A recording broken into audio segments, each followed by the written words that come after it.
படிப்பினையை கொடுக்கக்கூடிய கிரகங்களாகவும் இந்த கிரகங்கள் செய்யக்கூடிய வல்லமை கொண்டது அப்படின்றத நம்ம பார்க்குறோம். பொதுவாக இந்த குரு எங்கு இருந்தால் நன்மையை தரும்.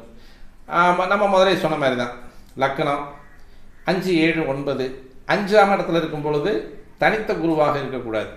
தனித்த குருவாக இருந்தால் அது ஒரு தோஷத்தை கொடுக்கக்கூடிய ஒரு அமைப்பாக இருக்கும். காரகோபாவனாஸ்தின்னு சொல்லக்கூடியது அவங்களுக்கான வாரிசுகளை கொடுக்கறதுல கொஞ்சம் வம்பு தும்பெல்லாம் பண்ணுவார். 9ஆம் இடத்துல இருந்தால் அப்படின்னா அவங்களுக்கான பாக்கியஸ்தானம் அப்படின்னு சொல்லக்கூடிய இடத்துல இருக்கும் பொழுது அந்த அமைப்பில் தந்தையாரை சிரமப்படுத்தக்கூடிய குருவாக அந்த இடத்துல இருக்கக்கூடியவனாக இருப்பான். சுப கிரகம் அப்படின்னு சொல்லிட்டோம். அது இருக்கக்கூடிய இடங்களையெல்லாம் பார்த்தோம் அப்படின்னா அந்த மாதிரி சிரமங்களையும் சிக்கல்களையும் நம்ம சொல்லிடுறோம். 7ஆம் இடத்தில் இருந்தால் பொதுவாக 7ஆம் இடத்தில் இருக்கக்கூடிய குரு நல்ல அறிவான, அழகான, சாதுரியமான, பரந்த அறிவை கொண்ட மனைவி அல்லது கணவன், வாழ்க்கை துணை அப்படின்னு சொல்லக்கூடியது நல்லா இருக்கும். ஆனாலும் அந்த 7ஆம் இடம் அப்படின்னு சொல்லக்கூடியது ஒரு பஞ்சாயத்து தான்.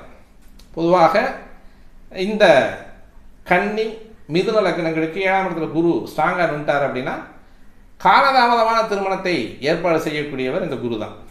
அதேமாதிரி வரும்பொழுது இந்த மிதுன கன்னி லக்னங்களுக்கு 7ஆம் இடத்திலேயே குரு இருந்தால், அதாவது தனுசு மீனத்தில் குரு இருக்கும் பொழுது இவங்களுக்கு மேலே அறிவு அதிகமான கணவன் அல்லது மனைவி வரக்கூடிய ஒரு அமைப்பு அப்படின்றது இவங்களை டாமினேட் பண்ணக்கூடிய ஒரு அமைப்பில் வருவாங்க.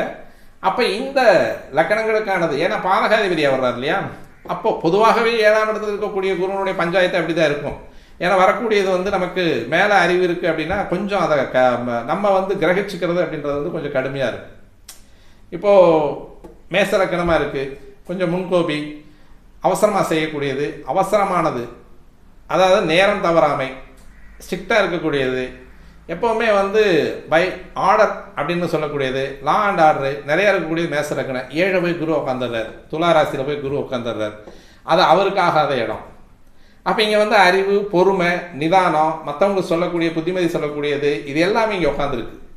அப்போ இது என்ன ஆகும் அப்படின்னா, ஒரு வேலையை செய்யறதுக்கு இந்த மேசலக்கணக்காரர் டக்குன்னு முடிவெடுக்கிறார் அப்படின்னு பொறுமையாக இருக்க சொல்லும். கொஞ்சம் பொறுங்க ஏன் அவசரப்படுறீங்க அப்படின்னு சொல்லும்போது சண்டை சச்சரவுகள் நிறைய வர்றதுக்கான வாய்ப்புகள் இங்கே நிறையவே உண்டு. அப்போ இது மாதிரியான இடங்களில் குரு இருக்கும் பொழுது, சுபகிரகமான குரு 11ஆம் இடத்துல இருந்தால் கொஞ்சம் அது கெடுதலான அமைப்பை கொடுக்கக்கூடியவனாகவும் இருப்பான்.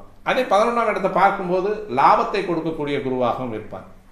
சரி, இது எல்லாமே இந்த மாதிரி வந்துட்டு இருக்கும்போது சுபகிரகமான குரு டக்குன்னு ஒரே அடியாக ஒருத்தரை தூக்கி வீசுது அப்படின்னா அதனுடைய அமைப்பு என்னவாக இருக்கும் அப்படின்னு சொல்லக்கூடிய ஒரு அமைப்பில்,